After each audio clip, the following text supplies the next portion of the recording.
Apologies for the hitch, the technical hitch, but good evening. And it's a beautiful Sunday. Welcome to Iron Port. My name is Aisha Ibrahim. Iron Port is brought to you by Ghana Revenue Authority, Gold PLC, Serene Insurance, Ghana Link Network Services, Meridian Port Services, and Phoenix Insurance.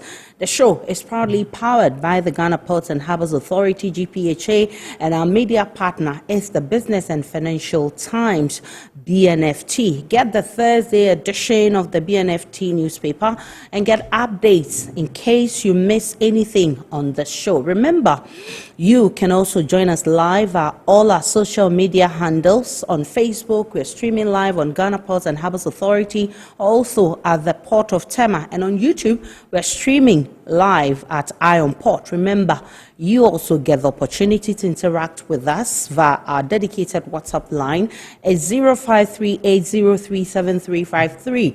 We'll also open the phone lines in the course of the show for you to make your contributions towards the discussion. So grab your phones and let's get interactive. I'll introduce to you my guest shortly after this break.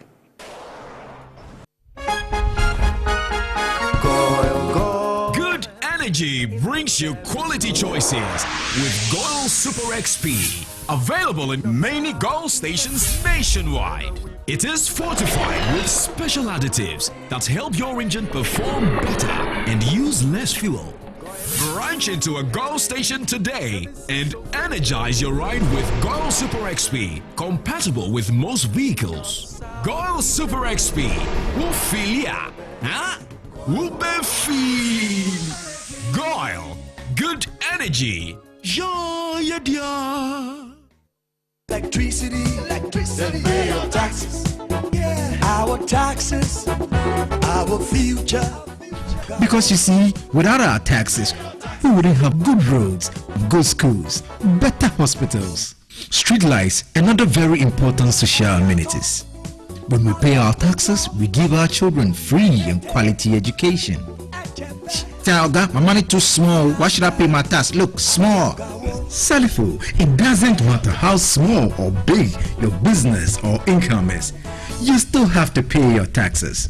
The little taxes from each and every one of us, when put together, could give your community clean water or that deprived school with tables and chairs. Please pay your taxes. It is your responsibility. It is your civic duty. It is the law.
MPS Terminal 3 is Africa's new state-of-the-art container terminal at Tema Port.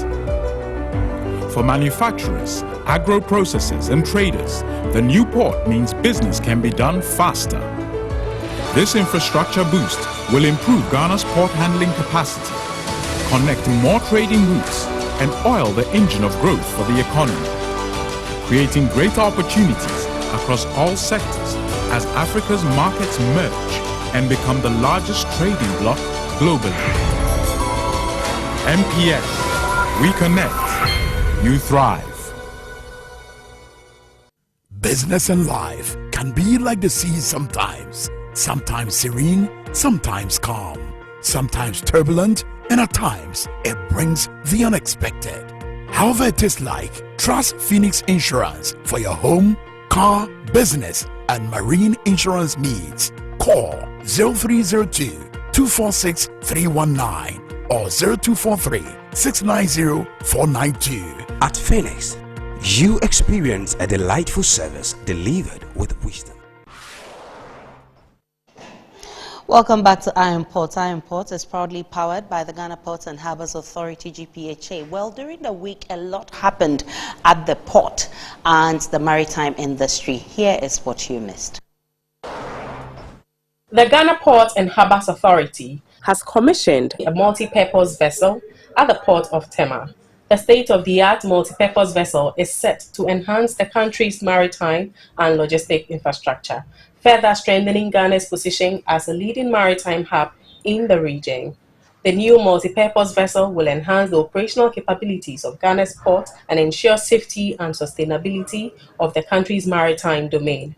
The vessel is named after Gordon Enim, a distinguished figure in Ghana's maritime sector who had served the Port Authority for 35 years and also became the director of both the Tema and Takoradi ports. Speaking at the ceremony, the Director General of GPHA, Michael Achagwe Luguje, in a speech read on his behalf by the Director of Port of Tema, Sandra Opoku, described the commissioning as a moment of pride and fulfillment. She highlighted the vessel's arrival as a testament to the growth and dynamism of Ghana's port industry, underpinned by the authority's commitment to operational excellence and sustainable practices. This ceremony marks an important milestone in our collective efforts to enhance the maritime and logistics infrastructure of our country. The addition of MPV Gordon Enim to our fleet is not just a testament to the growth and dynamism of Ghana's port industry, but also a clear reflection of our commitment to improving operational efficiency, fostering economic growth, and strengthening Ghana's position as a leading maritime hub in the sub-region. She said, the MVP Gordon Enim is designed to handle a variety of maritime operations, including oil spill responses, hazardous material containment, and waste collection at sea. She added that the vessel's advanced technology and versatile capabilities align with GPHA's goal of embarking innovation and sustainability in the maritime trade. MPV Gordon Enim is a state-of-the-art multi-purpose vessel designed to cater to a wide range of maritime operations, from responding quickly to oil spills and other hazardous material discharges at sea to collecting floating debris or waste materials. The director of the Port of Takoradi, Peter Amubediako, extended his best wishes to the vessel, expressing hope that it will play a significant role in enhancing the success of GPHA. I know this vessel will encounter favorable winds.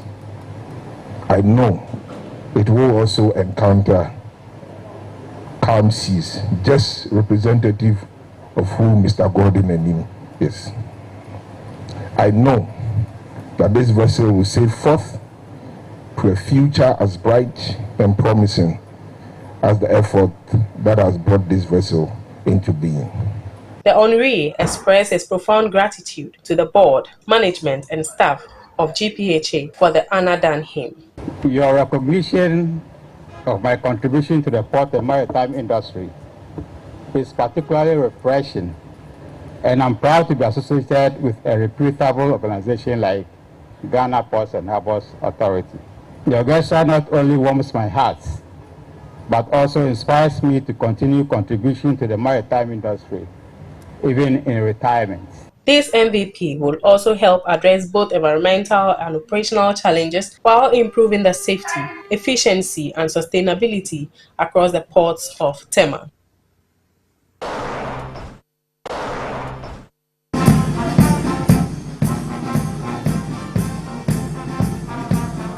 Assistant Commissioner Theresa Potakey has officially taken over as the new sector commander of the Tema collection within the Custom Division of the Ghana Revenue Authority.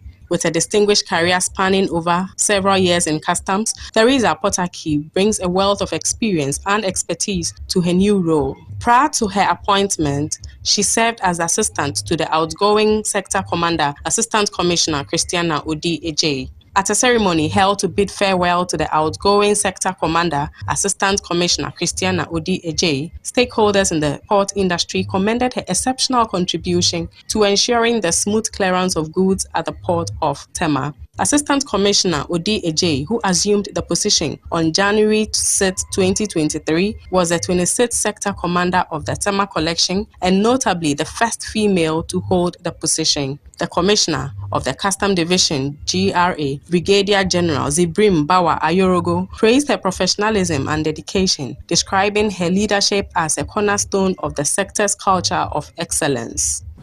Over the years, she has demonstrated unwavering dedication and professionalism, serving in various capacities and leaving an indelible mark on the Custom Division. Her career journey reflects her commitment to excellence, growth, and service to our great nation, Ghana.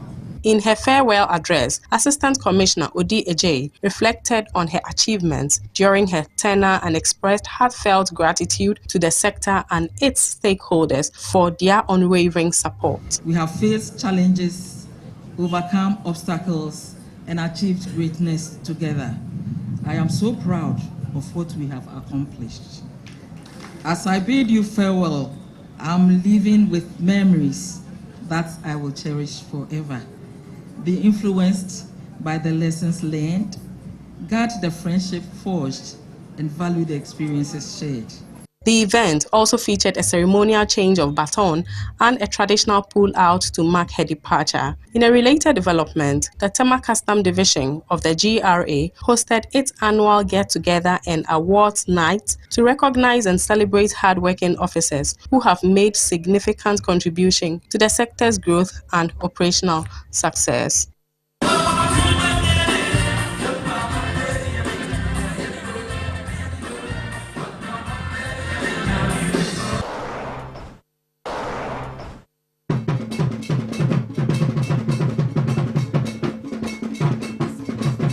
Ocean Network Express, one of the world's leading liner shipping companies, has deployed its first Magenta vessel to West Africa, One Responsibility, which berthed at the Meridian Port Services Terminal 3 in Tema.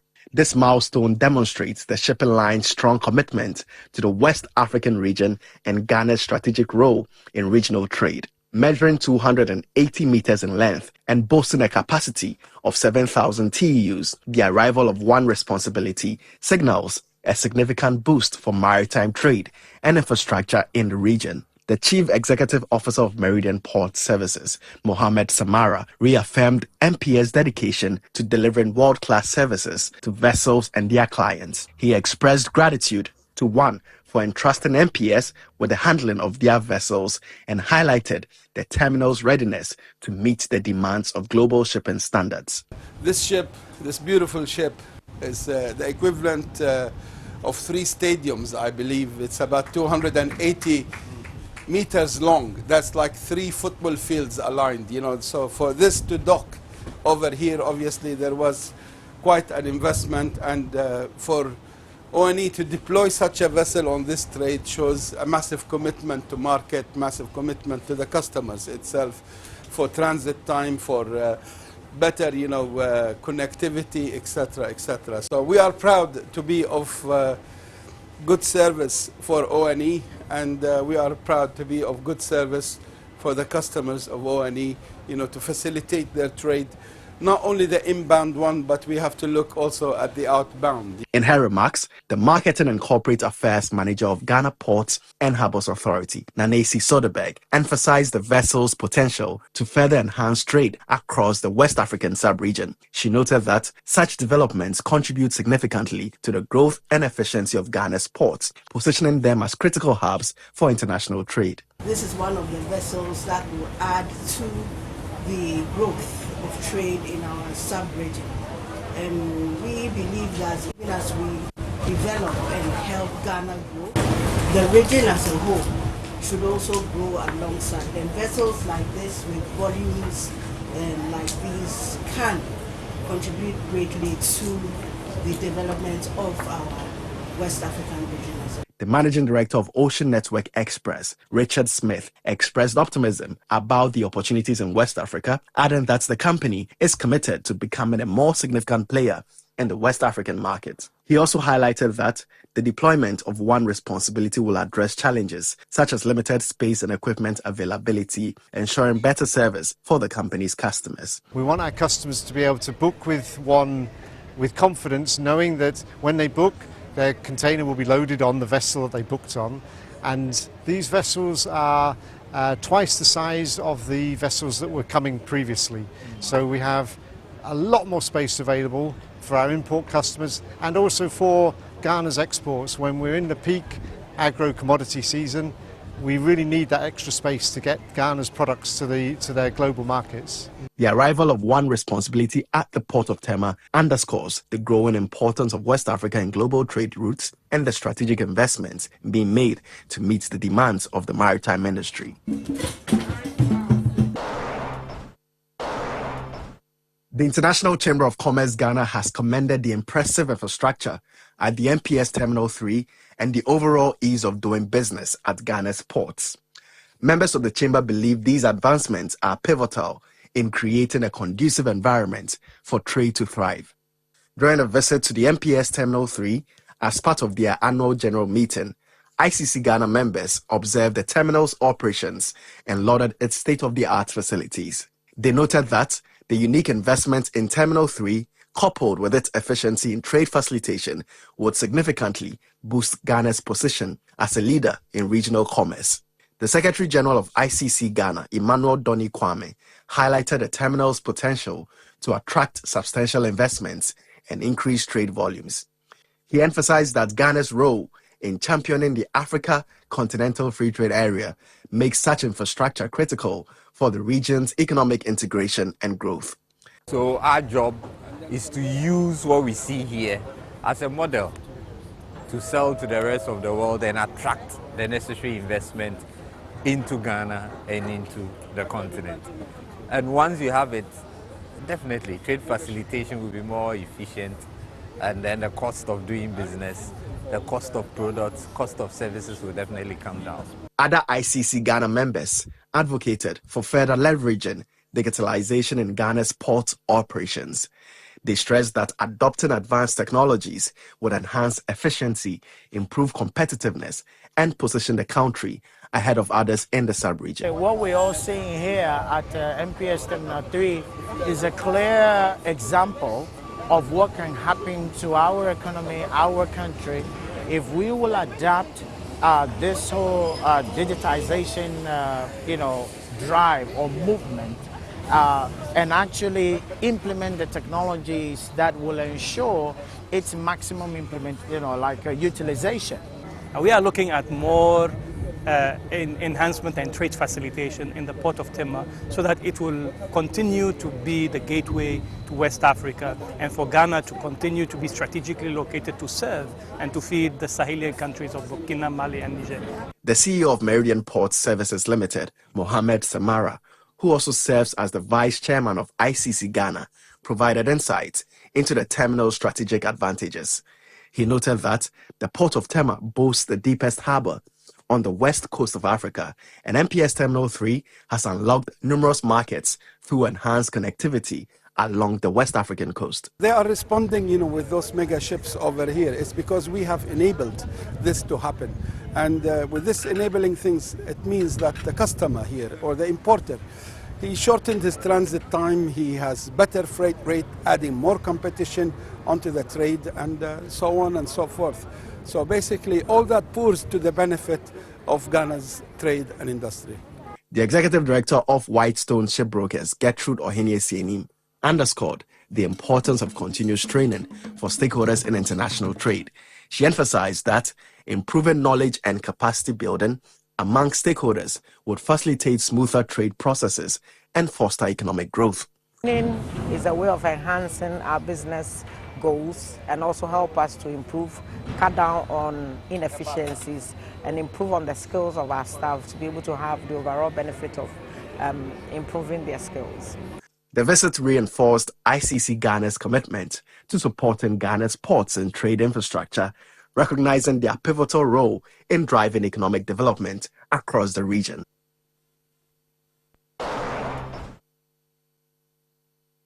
And those were some happenings at the port and the maritime industry this week. Hope you've been informed enough. Now time to check out the phrase of the day, harmonized tariff. Harmonized tariff.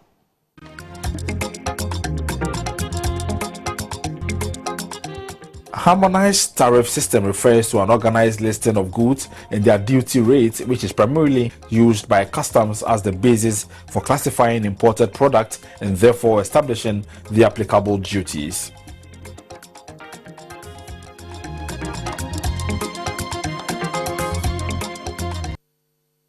And at GPHA, your safety is important to us. So we are sharing a safety tip today with you, and it's on respirators.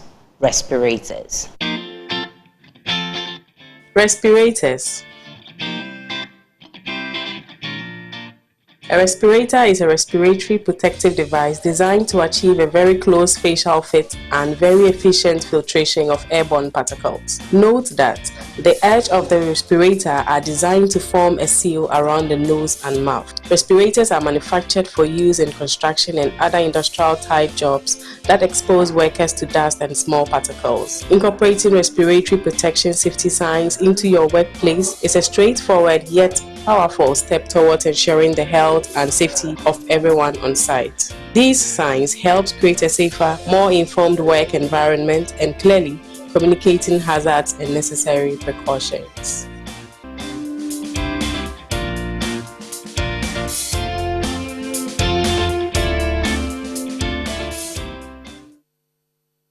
And that's your safety and healthy tip for the day, respiratory. Now, Ghana has a strong reputation for producing high-quality seafarers, yet the country has not fully capitalized on the growing global demand. And for the maritime professionals, with an estimated 800,000 African seafarers needed to operate modern vessels, Ghana has a unique opportunity to establish itself as a key supplier of maritime labor. However, transitioning from advocacy to implementation has been the challenge, and that's why this evening I'm happy to have with me some fine three gentlemen in the studio who will help us understand what we are dealing with and how we can deal with the situation through a well-structured and sustainable framework. I'm happy to introduce Captain William Amenshia. He is a Master Mariner and lecturer at the Regional Maritime University. Welcome, sir. Thank you for coming. Also here with Onassis Bankers, who is secretary. Okay, he's also a captain, actually. Apologies. He's also the secretary, Ghana Merchant Navy Association. Thank you so much, sir, for coming. Audu Nusa is a principal maritime administrative officer, Maritime Division of the Ghana Maritime Authority. Grateful to have you, sir. Let me start with you, Captain William. I want us to look at the how competitive Ghana has been on the global seafarer industry. Thank you. We have actually been very, very, very competitive on the global seafaring market. In fact, if you look at around 1960s, that we normally call the golden era of liner shipping. But unfortunately, after that time, when things went down the drain, it seems the government has not actually tried anything to leverage the seafarers' potential.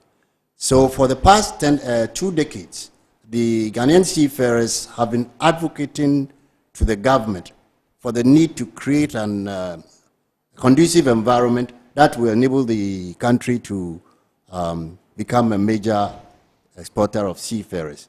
Fortunately, we have not had any very good tangible results.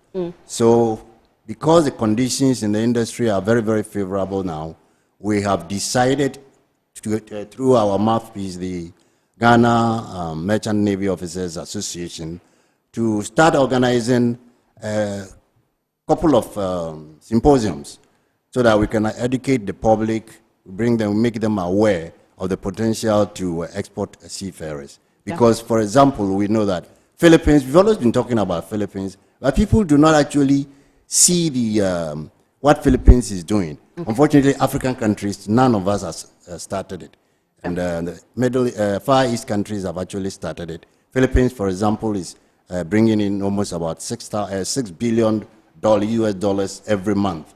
And at present, they supply almost about a quarter of the global seafarers. So our aim is to let our government be aware that we can do the same thing, and then that we need to put in places the correct mechanism, framework, and other things, which we want to draw the government's attention to it. And that's one of those things that we want to discuss for today. Okay. In terms of securing international placements, Captain Onassis, for you, what has been the challenge? Okay, thank you very much, Aisha. But before I answer your question, let me just throw a little bit more light on who and what Ghana Merchant Navy Officers is, or who they are. Okay. Ghana Merchant Navy Officers Association was actually founded in 1970 and has always played an advocacy role, but primarily it was established for the welfare of these merchant navy officers who were then working on our national shipping lines. As Captain Amansha rightly said, some time back, Ghana was indeed very, very competitive when it came to producing seafarers. But regrettably, that has dwindled. And over the last 30 years, if I'm not mistaken, Captain Amansha and co of the Ghana Merchant Navy Officers Association have been advocating very strongly on almost every opportunity to reach out to government to look at its policies with regard to training seafarers. You understand? So, one would say, therefore, that perhaps now we are not that competitive, although the demand is there. Hence, this conversation we are going to have this evening. So, from me, the seafarer's point of view, although the potential is, we haven't taken the right steps to, seize it, to create jobs for the youth of this country. And for that matter, just as Ghana Merchant Navy Officers Association, for instance, played a very, very important role towards the establishment of, say, Ghana Maritime Authority per se. It is a history which is not known to many, but it was through the advocacy of Ghana Merchant Navy Officers Association, for which Ghana Maritime Authority, for instance, was established. Come and talk even about the Maritime Labour Convention. Before its initial ratification, it took the efforts of the Ghana Merchant Navy Officers Association to, for that to be done. So here again, I am glad that we are here talking about this. I am hopeful and optimistic that perhaps at the end of this conversation, we shall come up with some framework and policy and strategies which, could be put in place for us to see this desire to export seafarers, which definitely promises of good returns, as we have observed from other countries, such as Philippines, India, China, just to name a few for now. Thank you very much. I'm happy that you talked about Philippines, India. I mean, they are seafaring exporting nations. Are there cues that Ghana can take from these countries? Yes, there are obviously cues. That's why I'm saying we're talking about the Philippines, the model. That is the Philippine Overseas Employment Administration. They have a set of regulations, and that regulations is really very, very, very interesting because it addresses all the sort of things that we want to talk about. It addresses things like the framework, what sort of organizations need to be in that policy. It addresses how to train the seafarers. It addresses also how the private people can partner with the industry to produce the right infrastructure for them. And these are the things that we want to talk about today. Ms. Enusa, let me bring you in at this point. Why is it so critical for us to develop a seafarer database? In Africa, probably the third. Okay, those countries that we compete with are Egypt and then South Africa. Apart from these two countries, There is no other country that comes near Ghana.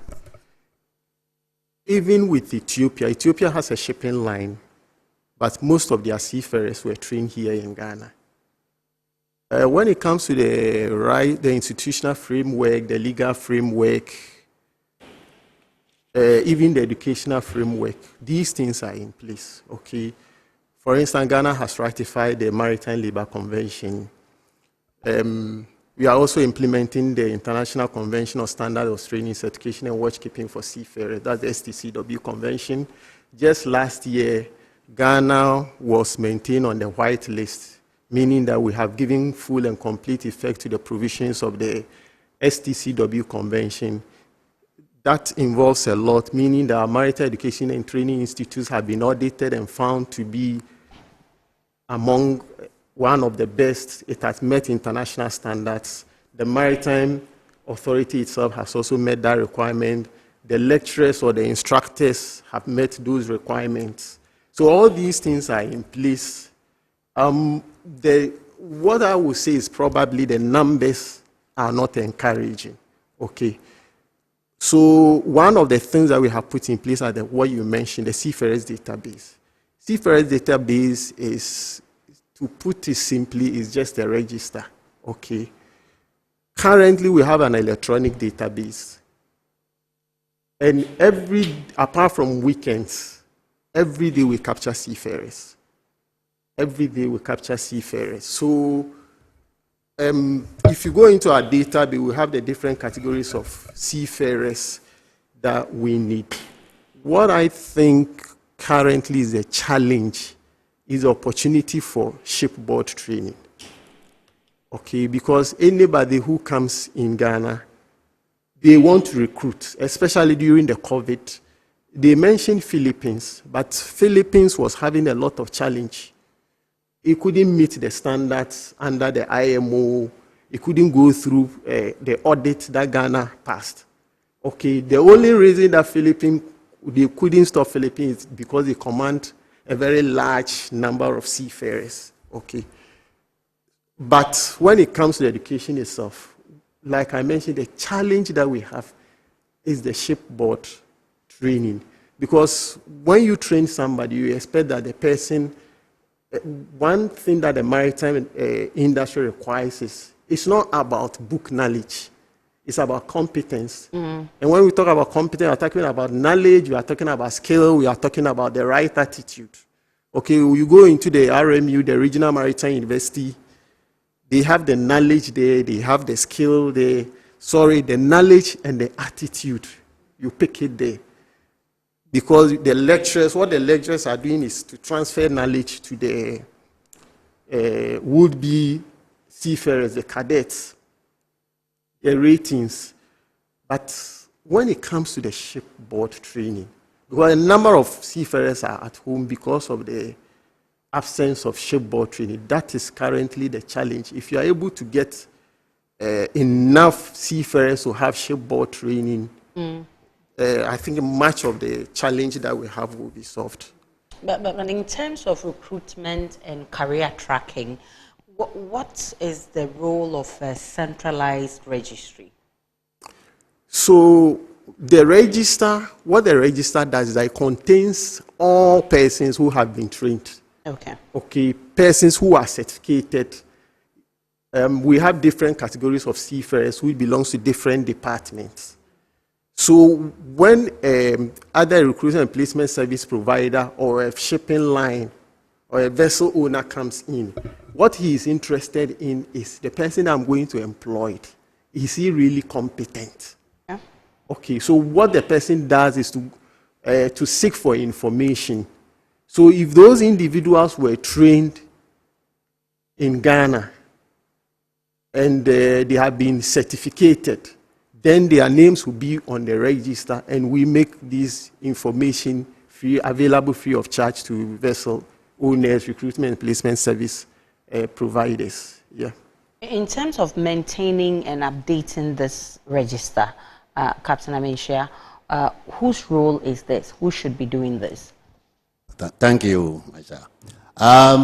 There are a couple of things that Mr. Awudi said. which I think we need to probe further.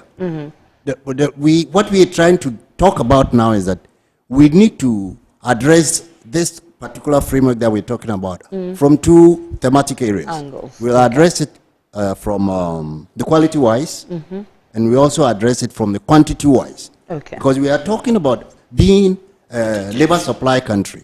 We need quite a lot of people, because True. Philippines is now, what do you call it, is now deploying 400,000 seafarers. Okay. Okay, so we are in the initial stages. We are planning, that is from the maritime seafarers, we are planning at least to start trying to get about, 100,000.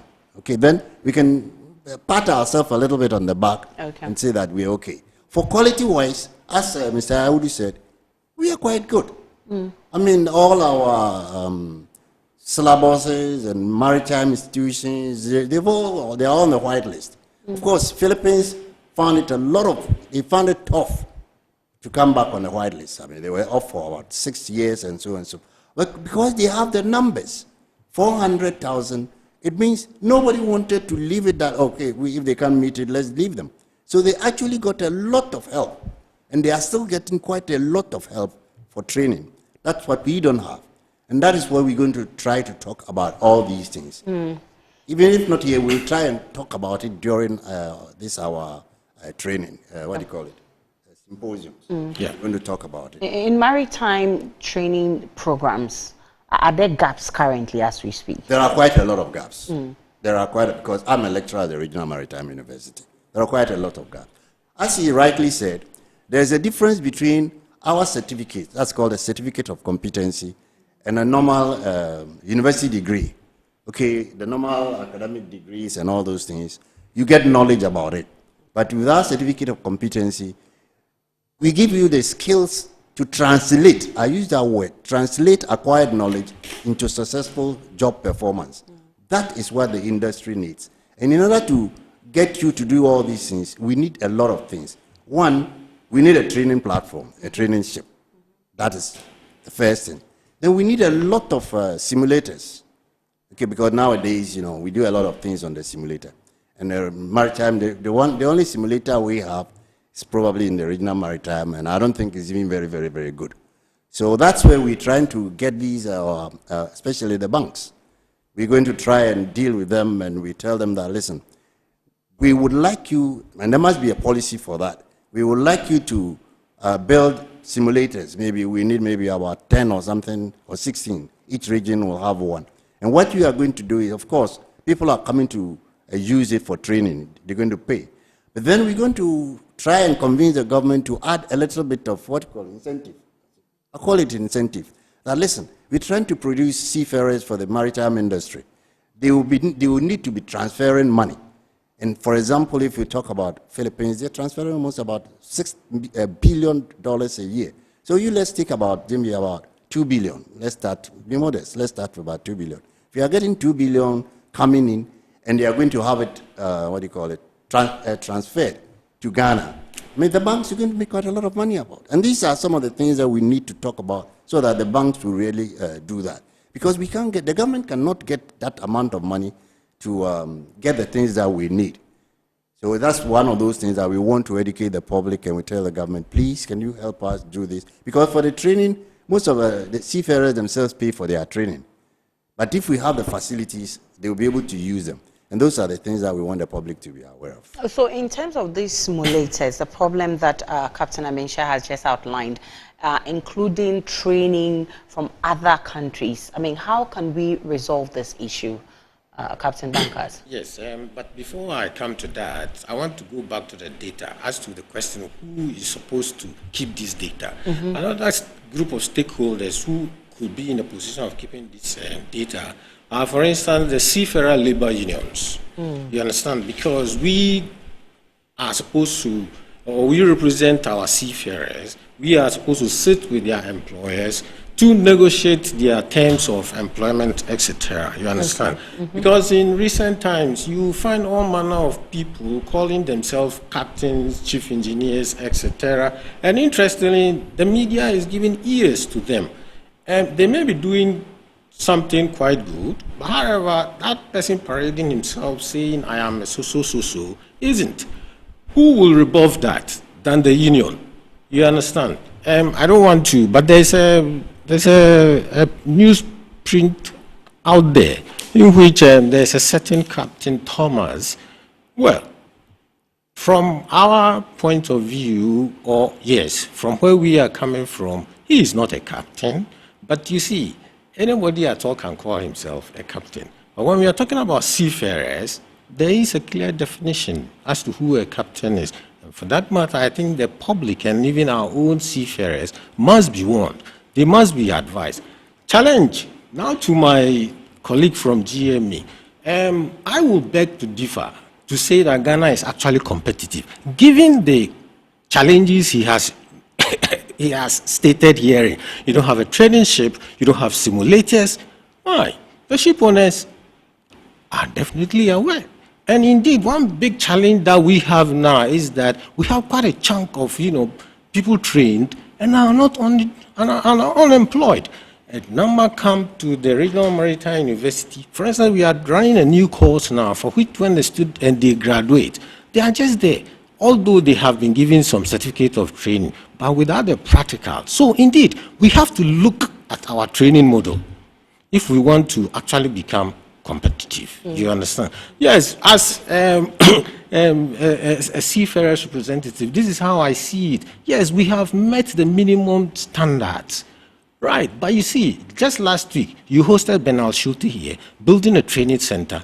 Well and good, but however, must we wait for Benal Schulte to come and put this thing here for us? No, we need to be a little bit more pragmatic and proactive in developing human resource capacity across all industries. But here I'm sitting, I'm referring to the seafarer sector, you understand? So, quality-wise, yes, we may be competitive. We may have met the minimum standards, but we need to lift up our game. Seafarers also have a contribution to make. They must embrace this concept of coming together to bridge the fragmentations in the seafarer labor front. You understand? When we are able to do this, we can even also contribute some sort of financial resources to empower us to influence the policymakers much more. So for me, this is what I want my colleagues seafarers who are listening to me now to, to sink in so that we take the bull by the horn. Yes, as I said, when Ghana Merchant Navy Officers Association, it was through their advocacy which even established the Ghana Maritime Authority. So we have a role to play as seafarers, you understand? Hence the reason why, we are excited that we are here and you are listening to us. And all that Captain Amensia is saying are true, but we need to look at it holistically, do proper market research analysis and come up with proper, models so that we won't be suffering this kind of gaps that we are suffering here and now. Actually, this brings up the conversation about the need for Ghana to invest in a training vessel. Great. And that's what I want to ask you, Mr. Inusa. What's your take on this? Is it a good investment? Before that, let me see a few things. So when we say Ghana is competitive, what we are talking about is currently we have 40 countries that have signed memorandum of understanding with us for mutual recognition of certificates. If a country is not competitive, you wouldn't get such a people coming in to sign an MOU with. And some of the big, we are talking about flag of convenience, okay? Also, you see, when you talk about syllables evolved, curriculum evolves, okay? As technology advances, currently we are talking about green shipping. It means a new technology is coming. Once there is new technology, the curriculum has to be amended, okay? So issues about curriculum, like Captain Amensia said, some of the things, we already have them in place. The curriculum is okay, the institutional framework, the legal framework, all those things are okay. The missing ingredient, as far as I'm concerned, is because if you have a lot of people, if there is available shipboard training, if seafarers have shipboard training, you wouldn't have to go out to ask people to take seafaring as a vocation. Because once they see the success in that field, you have a lot more people coming in. So coming to the issue of the training vessels, I think the last time Captain Nana mentioned a little, and the Ministry of Transport is the one in charge of the training vessel. Ghana went in for a loan facility of, I think, about $500 million from the Korean government, based on a proposal. Unfortunately, we had some challenges, especially when we went to the IMF. So this whole thing has to be looked into. The assurances that we are getting from the ministry is that they were required to repackage the whole proposal and then submit it again. If things go well, yes, we'll have a traineeship. But I think that is not enough. Not enough. Probably what we should also be looking out for is for those shipping lines that have offices in Ghana, probably we have to find out from them. They should offer opportunity for seafarers to have shipboard training. And also we need to strengthen the enforcement regime when it comes to cabotage. Okay. As part of, for the vessels that are working in Ghana, as part of the corporate social responsibility, you should have trained some seafarers. At least minimum, let's say 2 cadets and maybe 2 ratings. And you, as part of your report, need to demonstrate that you have done this. We need to show, we need to probably enforce these things. There are other things that we have done. For instance, we are encouraging more individuals to come to employ, take seafaring as a vocation. We have this Go to Sea program. Last year, somewhere in August, we were in the Upper East region to encourage the youth, especially people in the senior high school, to take seafaring as a vocation. But what happens, the person comes out and he doesn't have the requisite competence. Then we'll hit a snag. So the traineeship is really, really important. Probably we also have to look at probably a tariff system for vessels or for goods that are discharged from the port. If at least we even have, let's say, 100 Ghana cedis on each, any goods or maybe per tonnage that is discharged from port, there should be an account where that money is deposited, and it should be strictly for shipboard training.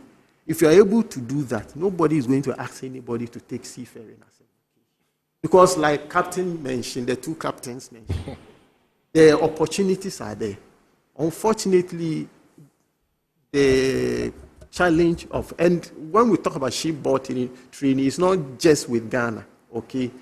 All over the world, this challenge is there. But let's look within ourselves and then talk about ourselves. So if you are able to get that done, I think that we will make a lot of headway. Okay, Captain Mensah, you want to add on? He said quite a lot, but all that we are seeing is that there's a model that works, and no need to go and invent the horse. Okay, now let's look at the Philippine model. Now the Philippine model, at present, they have 83 maritime training institutes. How many do we have? And it's not even Ghana's. They have 350 or 380 or 350 manning agents. Now the industry is very, very particular on manning agents because the industry knows that seafarers are the backbone of the maritime trade. So anything that concerns seafarers is very, very important to them. That is why Philippines, they have unlinked the Maritime Authority, the Philippine Maritime Authority, and a department of the Philippines Overseas Employment Administration. They are the people who actually go out to look for markets. They call it markets for new, ship owners who want to come to register to pick Filipino seafarers. I don't think we'll be asking Ghana Maritime Authority to be going out to go and do this job for us. They cannot do it because it's too much for them. They're already saddled with, even with only one, university where they are going to do, education and other flag state responsibilities. So we would propose to the government that let's decouple the two of them. Let's take the Philippine models. Let's have a department that is solely responsible for seafarer employment. Then they will be able to, to license the mining agents, give them the proper certificates, monitor how they work, and so forth. They have, a progress, what they can do. So let's use that. Because then they have sanctions, who can be a mining agent. For example, Philippines, they say that if you are working in any of the maritime administrations, for example, people in the GMA, you cannot become a mining agent. Okay. And they go to the extent of saying, to your fourth generation. So my son and my son's son, that is the fourth, you cannot be, a mining agent. Why do they do that? They do that to prevent all these, false problems and all that sort of stuff. So they have that. And then what I also said about, they have this banks transferring money and all that sort of, they make it compulsory. 80% of your shipboard salaries must be repatriated back home. It's compulsory. Okay. Now, it's that these people, their responsibility for the what is the name? Seafarers labor. The labor union, to tell them that the government doesn't need your money. Okay. The government wants you bring it to Ghana. The government has got access to that foreign money. And then at the same time, what it does is that the banks will be able to tell the government that maybe Captain Amenshia is an agent. He has sent 20 seafarers on contract. 2 months, 1 month, 3 months, they have not brought any, their allotment. They query you. And also there's a system where all the mining agents, and that's very, very important, we should think about, all the mining agents take a power of attorney from the principals. By principals, I mean those people who are coming to employ Ghanaian seafarers. Okay. They have a power of attorney for them. So that in actual fact, before the seafarer even leaves Ghana, he's already got his contract. And then if you go and mess around with this seafarer, because also the mining agents also take a bond, they call it a surety bond, with the banks. So if you come and you don't pay me, no problem. I've spent my 6 months or 7 months on the ship. But the moment I come to Ghana, I go and report to the union. The union goes to the, the mining agent. And you have a bond with maybe, let's say, EcoBank. So the government is under the law. The government will just take that money from you. So the people are very quite happy working on. And these are some of the things that we say that we need to put into place. And we shall be talking quite a lot about it. We shall be, we are very, very, we've got the expertise and we've got all those things. But the facilities and the structures are not there. You can't tell me it's only Maritime Authority which is doing all these things. But you go to Philippines, you've got quite about 6 or 7 of them all doing it. This one is doing their bit, this one is doing their bit, this one is doing their bit. And of course, the Maritime Authority is the apex organization. So they whip the people into place. These are the things that we need to do. Because at present, I think because Maritime Authority is the only one which is doing that, so sometimes they are complacent. That I'll say, they are very complacent. So, of course, we've talked about the training, equipment, vessels. We've talked about all these gaps. You even spoke about trained seafarers who haven't been employed. I want us to look at fair recruitment and placement. What measures, Captain Bankers, do you think should be put in place? Well, the measures, or in terms of when we are talking about quality of the seafarers, I mean, it's that the training should be holistic. Okay.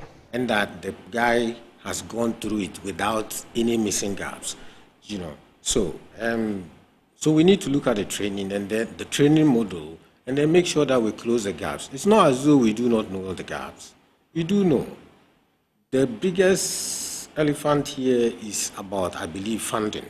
You understand? And my learned man from Maritime Authority, was trying to brush it, talking about certain levies, etc. I think let's name it. In certain jurisdictions, you call it a Maritime Development Fund. But I have a challenge with using the word maritime where seafarers are concerned, because maritime has 4 sectors.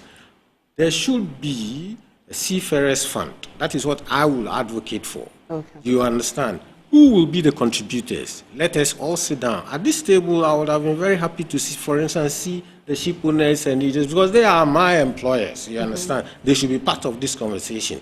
But with the plans that Captain Misha is tailoring up for Ghana Merchant Navy officers, naturally we are going to involve them. You understand? Everybody has to come on board, all stakeholders. You see, recently we was it about 2 years ago when the National Integrated Maritime Strategy was launched? Question: do seafarers have a place therein? If they do, why are we talking about these gaps? You understand? But then before I land, I want to speak to my fellow seafarers. Seafarers listening to me, please. So it is not, they seem to be aware that the government will not take their money, but we are not sure about policy decisions of the future. For us to deal with this uncertainty, my message to them is they should embrace the concept of joining seafarer unions. This is the GMA needs the seafarers union. Every stakeholder needs the seafarers union. A friend of mine cited a nice joke. He says that in the shipping market, demand and supply variances is always balanced by freight rates. Same, seafarers. When you organize yourselves, you become the balancing point in the industry, because the authority can pull you to its side, because as of now, we have challenges with, the manner the authority operates. Certification, sometimes we are issued with certificates, then we have challenges with the certificates. We go to the university, we are not so cool with the delivery, etc. But the sad thing is, it appears that seafarers, we are so fragmented that we don't seem not to have a common voice to champion our cause, and that has weakened us. Another thing, seafarer organizations in this country are so financially poor. You understand? And for that matter, I think that my colleague seafarers should recognize it and to be willing to, to support their respective unions. What we need to do is simple. We should make sure that we have proper structures within the unions. We should be interested in the unions. We should put in audits and then, be democratic in our own internal system. If we are able to do this, I'm quite sure that other stakeholders in the industry will respond when we leverage our strength. You understand? So basically, this is the message I would like to send to my colleagues seafarers on the site on this point. And Mr. Andrews, I'll give you the opportunity to respond to some of the issues he raised, but I have to take a break now. If you just joined us, we are discussing building a sustainable framework for Ghana seafarer exportation, key actions for growth. When I return from this break, we'll be looking at how to ensure fairness, transparency, and competence in recruitment agencies. There's also a question about whether we should have a bilateral agreement and a quota system for foreign companies. We'll be delving into that as well. And how do we ensure a secure payment and remittance for seafarer earnings? All of that after this break. Please stay.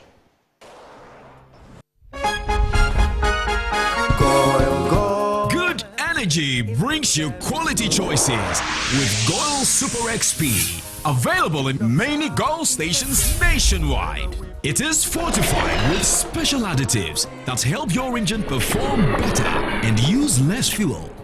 Branch into a Goil station today and energize your ride with Goil Super XP, compatible with most vehicles. Goil Super XP, Wufilia, huh? Wubefi. Goil, good energy. Ja, ja, ja. electricity, then pay your taxes. Our taxes, our future. Because you see, without our taxes, we wouldn't have good roads, good schools, better hospitals, street lights, and other very important social amenities. When we pay our taxes, we give our children free and quality education. Talga, my money too small. Why should I pay my tax? Look, small. Salifo, it doesn't matter how small or big your business or income is. You still have to pay your taxes. The little taxes from each and every one of us, when put together, could give your community clean water or that deprived school with tables and chairs. Please pay your taxes. It is your responsibility. It is your civic duty. It is the law.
MPS Terminal 3 is Africa's new state-of-the-art container terminal at Tema Port.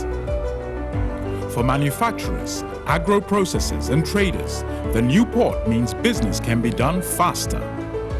This infrastructure boost will improve Ghana's port handling capacity, connect more trading routes, and oil the engine of growth for the economy, creating greater opportunities across all sectors as Africa's markets merge and become the largest trading bloc globally.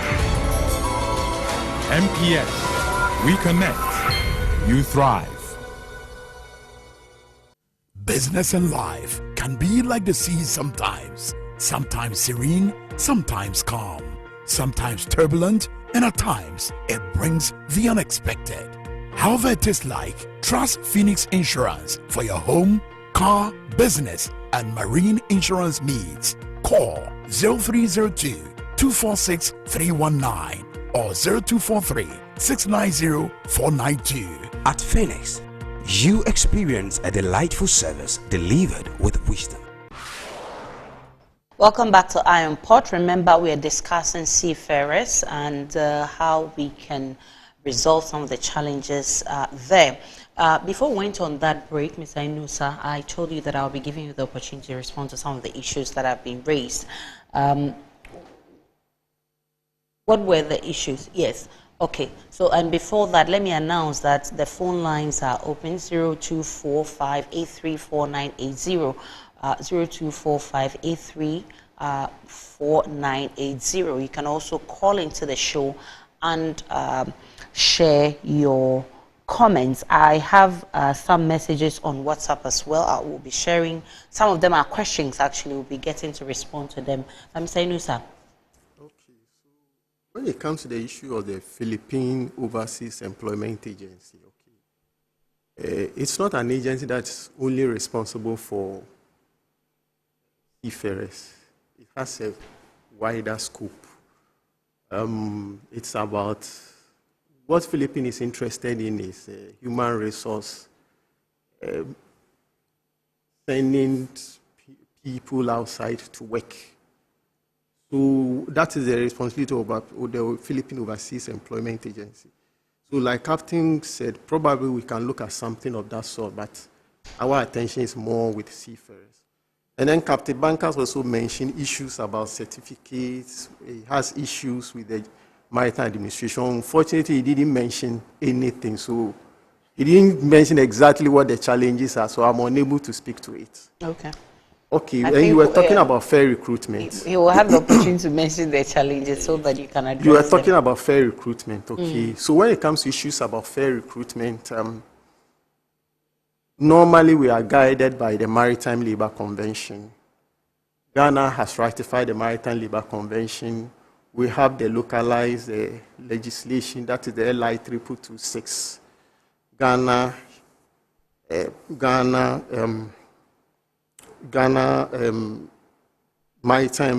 Shipping Maritime Labour Convention, LI 2226.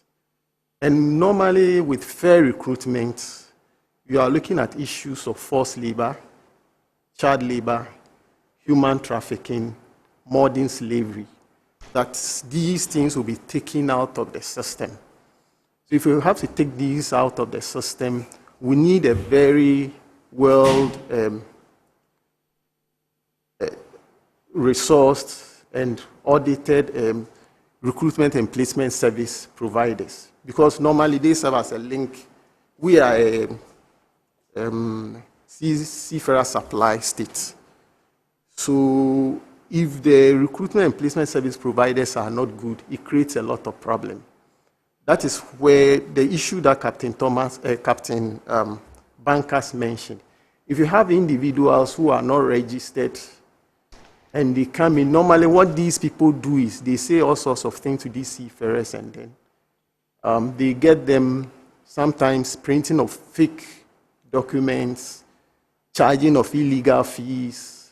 We have a number of these individuals whose licenses we have revoked.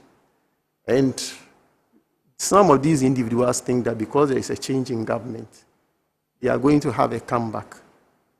This is where we need the support of everybody, the unions, the media, because this whole thing is not just about Ghana.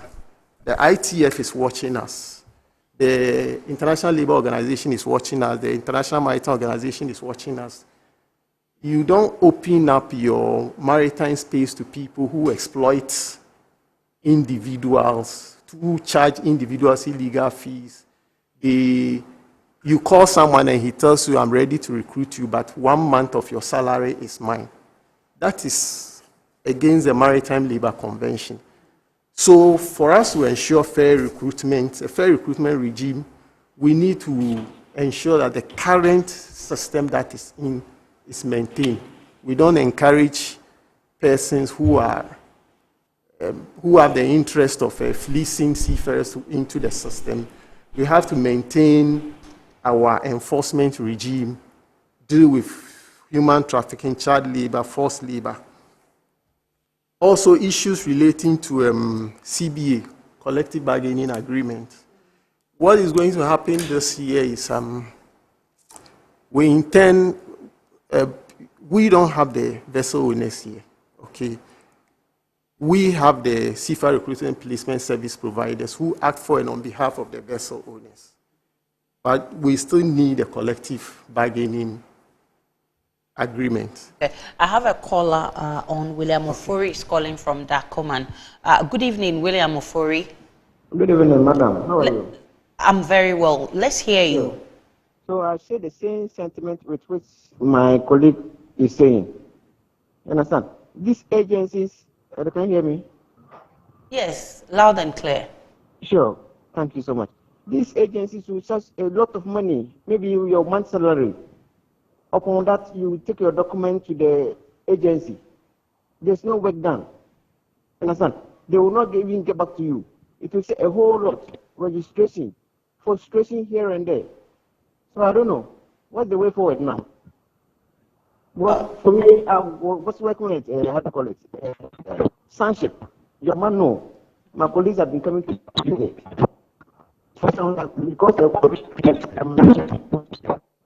Right, I think your line is bad, but he's made the point there. We would have the opportunity for the three gentlemen to address the issues, but let me allow you to land on the point you were making.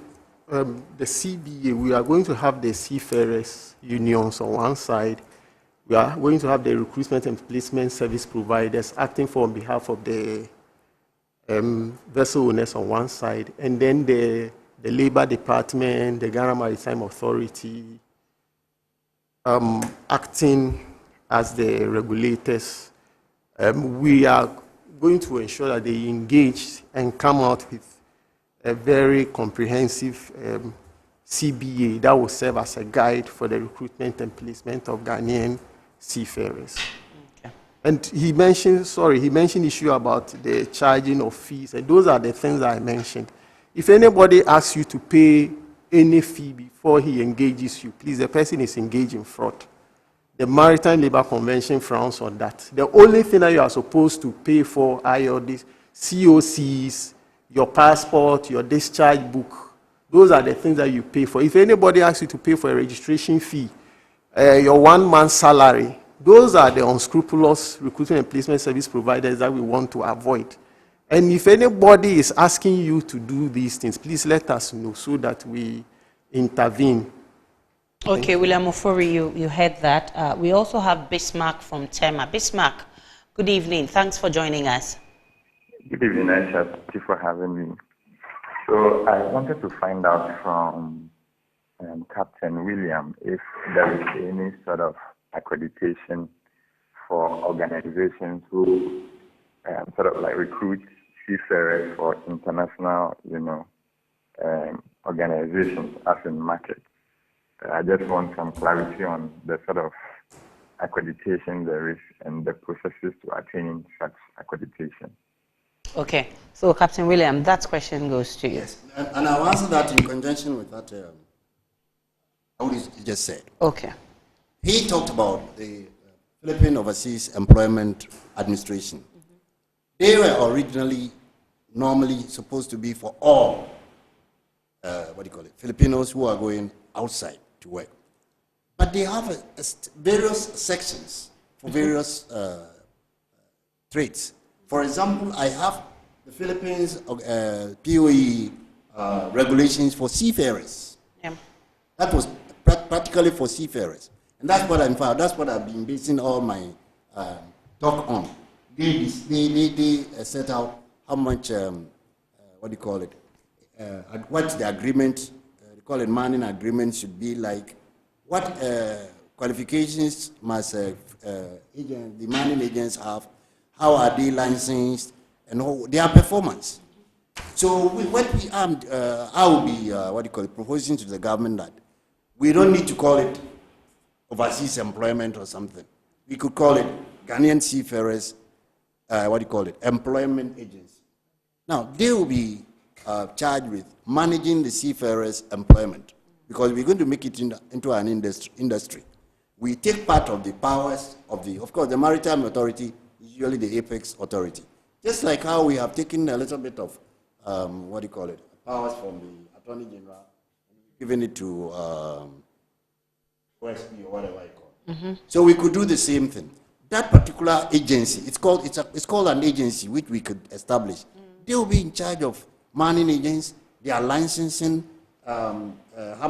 what they are supposed to pay, and then they will be able to do the collective bargaining agreements together with Ghana Merchant Navy Officers Association. Now, what the Filipinos do is that they have a blank framework. They have a blank framework, okay? Mm-hmm. So if I go to UK or US and I manage to get some people who are coming from there, they will come and sit down with the correct authority, that's the people who are in charge of this, and they will come to an agreement, and that is acceptable together with the unions, so that particular manning agent has got, he's got a bargaining agreement which has been agreed between the Ghana Merchant Navy Officers Association, the union, and whatever I call it. And that's what he's going to do. Now, the law also charges these same, that organization that I'm talking about, maybe I call it POE, they go to look for market.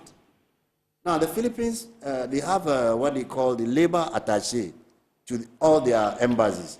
And the one who is for seafarers, they usually station them at the very important shipping centers. So probably one will be in the US, one will be in the UK. Now, when anybody wants to come and, a principal wants to come and employ Ghanaian seafarers, they will pass through him, okay?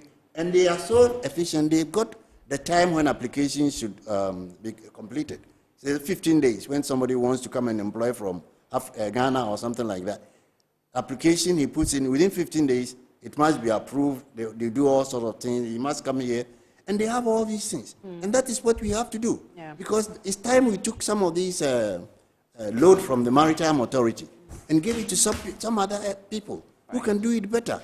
Because we are not talking about 50 or 1,000 seafarers. We're talking about 100,000 seafarers, for Christ's sake. That's a huge number. It's a huge number. Let's think big. Yeah. Let me bring in my last caller, Aaron Boateng. I hear he's a marine engineer. Aaron, good evening. Thanks for your time on Iron Port. Good evening. My contribution about breaching the gap. Can you hear me? Loud and clear. Okay. My contribution about breaching the gap with the seafarers and a lot of us not getting opportunities is, I think the GMA, together with the Regional Maritime Authority, should be able to get, some vessels which would make the students have sea service when they are in school. Because the problem now is, after school, if you don't get the cadetship training, it becomes a big problem. I happened to be on board, the first time on board, after 4 years to 5 years after completing my training program in school. I happened to meet one Cameroonian guy who was schooling in France. And this guy already had 13 months sea service experience when he had not even completed his program. So I think to bridge this gap, the Regional Maritime University, together with the Ghana Maritime Authority, should be able to get at least even 5 or 6 international shipping lines to come on some sort of agreements, so that at the end of every semester, they can send their students on board. The students in the class are about 45 for engineering and 45 for navigation. If 6 vessels and you are sending these 45 people, it wouldn't be so much of a problem. If there are 10 vessels, it wouldn't be so much of a problem. And by the time the students will complete their maritime training or maritime education, they already have the skills, the competencies that are required in this industry. Aaron Boateng, thank you very much for your contribution. We are running out of time. Let me give you 1 minute each to pick your last words on, what Aaron is suggesting. And there are some messages also coming in here. Unfortunately, I may not be able to read all of them.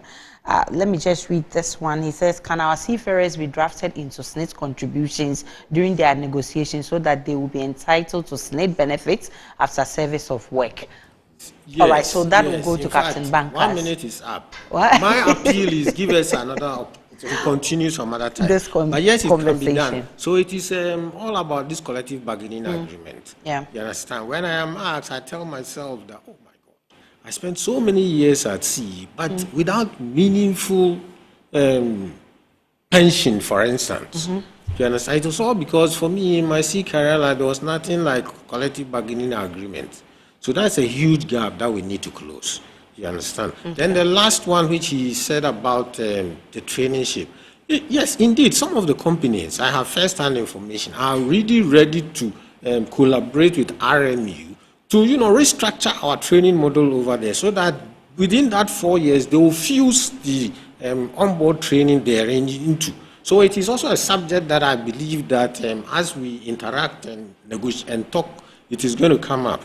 So it is also another option to procuring a traineeship in the interim or not having simulators, etc. So on that note, thank you very much. 1 minute. What I'm going to say is that because this time is very short, that's one of the things, the first thing I said, we are going to embark on a series of symposiums.